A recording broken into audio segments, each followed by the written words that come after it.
নমস্কার বন্ধুরা, তিয়াশাস রেসিপিতে সকলকে স্বাগত জানাই। আজ আপনাদের সঙ্গে শেয়ার করতে এসেছি রুই মাছের একটা দুর্দান্ত স্বাদের রেসিপি, যেটা গরম গরম ভাত, রুটি, পরোটা সব কিছুর সঙ্গেই খেতে পারবেন। তৈরি করা খুবই সহজ, ঘরে থাকা কয়েকটা সামান্য উপকরণ দিয়ে রেসিপিটা আপনারা তাড়াতাড়ি বানিয়ে নিতে পারবেন। আর আজকে এই মাছের রেসিপিটা আপনাদের পেঁয়াজ ছাড়াই তৈরি করে দেখাবো। তো আসুন দেখে নেওয়া যাক রেসিপিটা। তো এখানে আমি রুই মাছের রেসিপিটা তৈরি করার জন্য 6 পিস রুই মাছ নিয়েছি। এবার রুই মাছটাকে প্রথমে ম্যারিনেট করে নেব। তার জন্য দিয়ে দিচ্ছি পরিমাণ মতো নুন, দিচ্ছি 1 চা চামচ মতো হলুদের গুঁড়ো, অল্প একটু কাশ্মীরি লঙ্কার গুঁড়ো দিয়ে দিচ্ছি, আর বড় চামচের 1 চামচ মতো সর্ষের তেল দিয়ে দিচ্ছি। এবার মাছগুলোকে খুব ভালোভাবে ম্যারিনেট করে নিচ্ছি। নুন, হলুদ, লঙ্কা আর সর্ষের তেলটা মাছের গায়ে খুব ভালো করে মিশিয়ে দিচ্ছি। এইভাবে খুব ভালো করে ঘষে ঘষে মাছের গায়ে মশলাগুলোকে লাগিয়ে নিতে হবে। আর মাছ ম্যারিনেট করার সময় অবশ্যই একটু সর্ষের তেল দিয়ে নেবেন, তাহলে দেখবেন মাছের গায়ে মশলাগুলো খুব ভালোভাবে লেগে যাচ্ছে। তো দেখুন, মাছগুলোকে আমি ম্যারিনেট করে নিয়েছি। এবার এই মাছটাকে 10 থেকে 15 মিনিট মতো ম্যারিনেট করে এইভাবে রেখে দিতে হবে। মাছটাকে ম্যারিনেট করে এক সাইডে সরিয়ে রেখে এবার আমি একটা মিক্সিং জারের মধ্যে একটা মশলা তৈরি করে নেব। তার জন্য মিক্সিং জারের মধ্যে দিয়ে দিচ্ছি 2 চা চামচ মতো সর্ষে, গোটা সর্ষে, দিয়ে দিচ্ছি 1.5 চা চামচ মতো জিরে, 2 চা চামচ মতো দিয়ে দিচ্ছি গোটা ধনে, 10 থেকে 12টা মতো দিয়ে দিচ্ছি গোটা গোলমরিচ, দিয়ে দিচ্ছি 2টো কাঁচা লঙ্কা। আর এখানে আমি ছোট ছোট 2 কোয়া রসুন নিয়েছি, রসুনের দানাগুলোকে ছাড়িয়ে নিয়েছি, সেটা এর মধ্যে দিয়ে দিচ্ছি। আর নিয়েছি অল্প 1 টুকরো আদা, দিয়ে দিচ্ছি ডাঁটি সমেত কিছুটা ধনেপাতা। এবার আমি অল্প পরিমাণে জল দিয়ে এর একটা পেস্ট তৈরি করে নেব। খুব বেশি জল দিলে কিন্তু হবে না, খুব বেশি জল দিলে পেস্টটাকে মিহি করে তৈরি করা যাবে না। তো দেখুন, এই রকম একটা মিহি পেস্ট আমি তৈরি করে নিয়েছি। বারে বারে অল্প অল্প জল দিয়ে দিয়ে মিক্সিটাকে ভালো করে ঘুরিয়ে নিতে হবে। এবার আমি এখানে 2টো মিডিয়াম সাইজের টমেটো নিয়েছি। এবার এই টমেটো দুটোকে একটা গ্রেটারের সাহায্যে এভাবেই ঘষে নিচ্ছি। চাইলে আপনারা এটাকে মিক্সিতেও বেটে নিতে পারেন। তো দেখুন, 2টো টমেটো আমি এইভাবে কুড়িয়ে নিয়েছি। এবার মাছগুলোকে ভেজে নেব। তার জন্য কড়াই গরম করে দিয়ে দিচ্ছি বেশ খানিকটা সর্ষের তেল।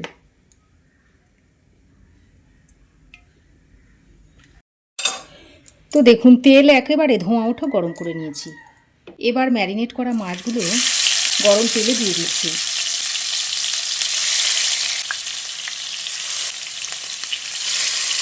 তো দেখুন, মাছের এক সাইড ভালোভাবে ভাজা হয়ে গেলে মাছগুলোকে এইভাবে উল্টে দিচ্ছি।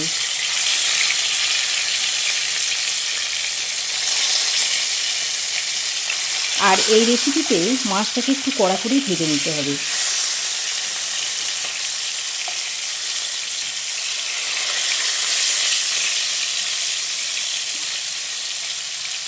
দেখুন, মাছের 2 সাইড আমি ভালো করে ভেজে নিয়েছি। এবার একটা পাত্রে তুলে নিচ্ছি।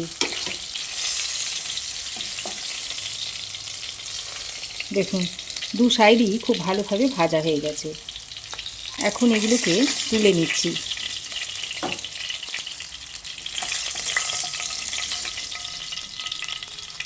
প্রথম ব্যাচের মাছ ভাজা হয়ে গেলে দ্বিতীয় ব্যাচের মাছগুলোকে দিয়ে ভেজে নিচ্ছি। তো দেখুন, দ্বিতীয় ব্যাচের মাছগুলোও ভাজা হয়ে গেছে, এগুলোকেও আমি তুলে নিচ্ছি।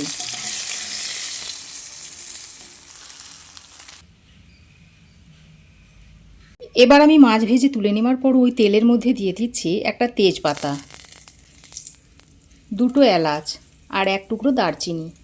তারপর ফোড়নটাকে কয়েক সেকেন্ড ভেজে নিয়ে এর মধ্যে দিয়ে দিচ্ছি 1.5 চামচ মতো কাশ্মীরি লঙ্কার গুঁড়ো, আর দিয়ে দিচ্ছি 1/2 চামচ হলুদ গুঁড়ো।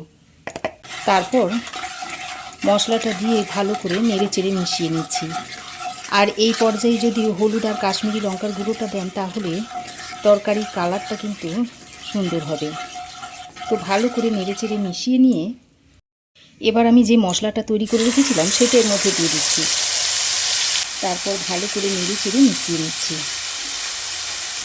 মশলাটাকে বেশ কয়েকবার নাড়াচাড়া করে নিয়ে এবার এর মধ্যে টমেটো পেস্টটা দিয়ে দিচ্ছি। সঙ্গে মিক্সির বাটি ধোয়া জলটাও দিয়ে দিচ্ছি। এবার স্বাদ মতো নুন দিয়ে মশলাটাকে প্রায় 10 থেকে 15 মিনিট মতো সময় ধরে ভালোভাবে কষিয়ে নিতে হবে। আর এই রান্নাটাতে তেল একটু বেশি পরিমাণেই দিতে হবে। যেহেতু এর মধ্যে বাটা সর্ষে দেওয়া আছে, তাই তেলটা যদি একটু বেশি পরিমাণে দেওয়া হয় তাহলে আর তেতো হবে না। আর বেশ খানিকক্ষণ সময় ধরে মশলাটাকে ভালো করে কষিয়ে নিতে হবে, তাহলে টমেটোর কাঁচা গন্ধটা একেবারেই চলে যাবে।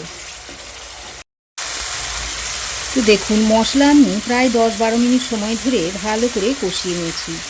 আর মশলার কালারটা দেখুন ঠিক এইরকম আসবে। এবার এই পর্যায়ে পরিমাণ মতো জল দিয়ে দিচ্ছি।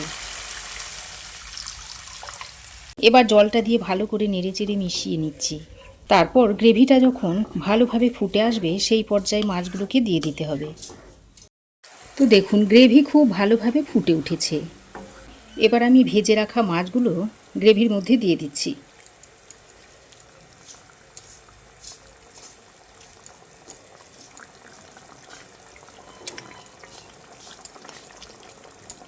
মাছগুলো দিয়ে একবার ভালো করে নেড়েচেড়ে হালকা হাতে মিশিয়ে নিচ্ছি।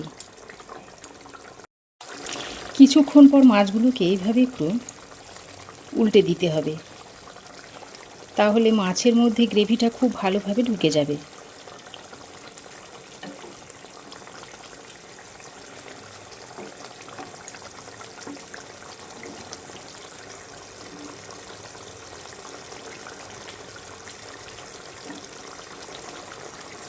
এবার এই পর্যায়ে আপনারা একটু নুনটা চেক করে নেবেন।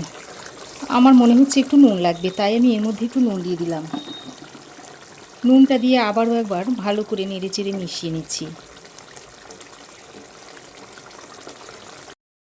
দেখুন, মাছ প্রায় হয়েই এসেছে, আর গ্রেভিটা দেখুন অনেকটাই গাঢ় হয়ে এসেছে। এবার এই পর্যায়ে আমি কয়েকটা চেরা কাঁচা লঙ্কা দিয়ে দিচ্ছি। দিয়ে দিচ্ছি অল্প একটু গরম মশলার গুঁড়ো, আর সবশেষে কিছুটা ধনেপাতা ছড়িয়ে নামিয়ে নেব। দিয়ে এইভাবে একটু কড়াইটাকে ঝাঁকিয়ে নিতে হবে, তাহলে সব কিছু একসঙ্গে ভালো করে মিশে যাবে। তো এখন আমি গ্যাসের ফ্লেমটা বন্ধ করে দিচ্ছি। তো দেখুন, দেখতেই পাচ্ছেন রান্নাটা কতটা সুন্দর হয়েছে। এবার এটা আপনারা গরম গরম ভাত, রুটি, পরোটা সব কিছুর সঙ্গেই খেতে পারবেন। রেসিপি ভালো লাগলে অবশ্যই একটা লাইক, শেয়ার ও কমেন্ট করবেন। পাশে থাকা বেল আইকনটা অবশ্যই প্রেস করে দেবেন। আর আমার চ্যানেলে যদি নতুন হয়ে থাকেন তো প্লিজ চ্যানেলটাকে সাবস্ক্রাইব করার অনুরোধ রইল। আজ এ পর্যন্তই। আবার দেখা হবে নতুন কোনো রেসিপি নিয়ে নেক্সট এপিসোডে। সে পর্যন্ত ভালো থাকবেন, সুস্থ থাকবেন। ধন্যবাদ।